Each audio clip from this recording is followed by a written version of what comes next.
Hi అండి. అందరూ ఎలా ఉన్నారు? బాగున్నారా? నేను బాగున్నానండి. ఫస్ట్ అయితే నెయ్యి వేసుకుంటాను. మీరు చారులో నెయ్యి వేసుకుంటారా? నేను చారులో నెయ్యి వేసుకుంటాను. నాకు చారులో నెయ్యి వేసుకుంటే చాలా ఇష్టం. అలాగే మెంతి మజ్జిగ చేసుకుంటాను చూసారా? అలాగే మజ్జిగ పులుసు చేసుకుంటాను చూసారా? అందులో కూడా వేసుకుంటాను. సో ఇప్పుడు చెప్పేది ఏంటంటే చారు చేశాను ఇవాళ. చారు చాలా బాగా వచ్చింది. చారు పొడి చేసి ఆ చారు పొడి ఎలా చేయాలో కూడా అందులో ఏమేమి ఇంగ్రీడియంట్స్ వేశానో అన్నీ నేను మీకు షేర్ చేస్తున్నాను. సో తప్పకుండా లాంగ్ వీడియో అనేది చూడండి. చాలా చాలా మంచి చారు. అలాగే టమాటోలు నేను కొన్ని వేసుకున్నాను. అంటే 4 ముక్కలు టమాటోలు నేను వేసుకున్నాను. ఎందుకంటే నాకు టమాటోస్ అంటే ఇష్టం. కానీ ఇంట్లో వాళ్ళు టమాటోస్ తినరు. వాళ్ళు ఏం చేస్తారు, వాళ్ళు తీసేసి పక్కన పడేస్తూ ఉంటారు. సో నేనేం చేశానంటే మిగతా నేను 2 టమాటోలు వేశాను. ఒక్క 4 నేను వేసుకుని మిగతా టమాటోలు, పచ్చిమిర్చి, కొత్తిమీర అలాగే కరివేపాకు దాన్ని నేను గ్రైండ్ చేసేసాను.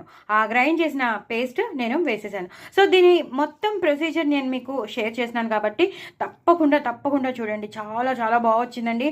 ఆ సాంబార్ పౌడర్ ఏదైతే నేను చారు పౌడర్ ఏదైతే నేను చేశానో అద్రిపోయింది చారు. అసలు నిజంగా అసలు ఏం చెప్పాలో, నాకు మంచి వాసన, మంచి ఫ్లేవర్ వస్తుంది. ఎంత పులుపు వేసామో అంత తగ్గట్టుగా బెల్లం కూడా వేశాను, వెల్లుల్లిపాయలు వేశాను. ఆ మసాలా పౌడర్లోనే వెల్లుల్లిపాయలు వేసేసి గ్రైండ్ చేయించేశాను.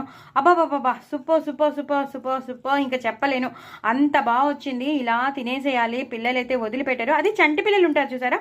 చంటి పిల్లలకైతే ఎక్కువ నెయ్యి వేసేసి ఇలా 2-3 సార్లు పెట్టేసారు. 2 సార్లు, 3 సార్లు ఎవరు తినరు అనుకోండి. 2 సార్లు ఇలా పెట్టేసామనుకోండి, పిల్లలు ఇంకేం తినకపోయినా మనం బాధపడక్కర్లేదు. బికాజ్ అంత టేస్టీగా ఉంటుంది కాబట్టి అంత బాగుంటుంది. కానీ వాళ్ళకి మాత్రం మనం 1 స్పూన్ వేసుకుంటాం, వాళ్ళకి 2 స్పూన్లు వేసేసి పెట్టేసేయండి. చాలా చాలా బాగుంటుంది. ఈ పెసరట్టు ఉంది కదా, నిన్న పెసరట్టు చేశాను నేను. ఆ పెసరట్టు పిండి మిగిలిపోయింది. సో ఇవాళ నేను ఈ పెసరట్టు ఇందులో నంచుకొని తినేస్తాను అనమాట. ఇంకా చిప్స్ గిప్స్ ఏమీ లేవు. సో ఈ పెసరట్టు నంచుకొని తినేస్తాను. ఇంకా నేను ఏ కూర చేయలేదు, ఏ పప్పు చేయలేదు. ఇవాళ చారన్నంతోనే సరిపెట్టేసుకుందాం అనుకుంటున్నాను. బట్ సరిపెట్టేసుకునేటట్టు ఉంటుందా? చాలా చాలా టేస్టీగా ఉంటుంది. అవి కూడా అంత మంచి మంచి రెసిపీస్ కూడా సరిపోవు, దీని సరిసాటి రావు. అంత బాగున్నాయి, అంత బాగుంటుంది. నేను చేసిన టమాటో రసం అదిరిపోయింది. ఆ మసాలా పౌడరే అదిరిపోయింది. సో మీకు తప్పకుండా ఆ మసాలా పౌడర్ ఎలా చేశానో తెలియాలంటే మాత్రం మీరు తప్పకుండా లాంగ్ వీడియో చూడండి, స్కిప్ చేయకుండా చూడండి. ఈ పెసరట్టు నంచుకొని తినండి, ఎంత బాగుంటుందో. ఈ సీజన్లో ఈ చారు మాత్రం కంపల్సరీ అండి. ఎందుకంటే సమ్ బ్రీతింగ్ ప్రాబ్లమ్స్, దగ్గు, జలుబు, జ్వరం ఇవన్నీ వస్తూ ఉంటాయి.